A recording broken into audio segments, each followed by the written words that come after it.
Director గురించి నేను ఎక్కువ చెప్పలేదు, తను అడిగింది నా గురించి చెప్పట్లేదు ఏంటని.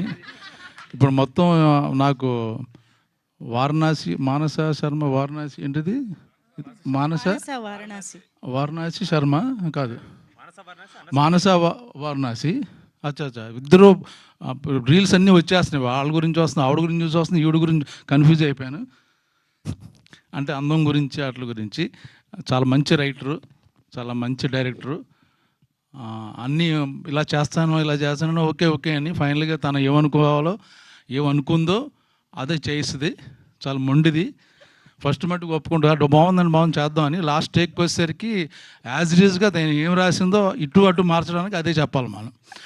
ఒక్కవేళ బలవంత పెడితే అది తీసి అది పక్కన పెట్టేస్తుంది, తనకు కావాలని మళ్ళీ తీసుకుంటుంది అన్నమాట. చాలా మంచి ఫ్యూచర్ ఉంది. ఇంకో సెంటిమెంట్ ఏంటంటే, నేను చేసిన డెబ్యూ డైరెక్టర్లు అందరినీ నాకు 30-40 మంది వాళ్ళ కొత్త సినిమాలు చేశాను, వాళ్ళందరూ పెద్ద డైరెక్టర్లు అయిపోయారు. తను కూడా ఆ విషయంలో లెక్కి, అంతే కదా. సో ఓకేనా. ఇప్పుడు ప్రస్తుతం ఎంజాయ్ చేస్తుంది. ఇప్పుడు అంటే యాక్టింగ్, మళ్ళీ ఆఫర్లు కూడా వస్తున్నాయంట ఇప్పుడు. సార్ మానస గారు అడిగి చెప్పించుకున్నారంటే ఆవిడ ఫ్యాన్స్ నమ్మరు సార్. మీరేదో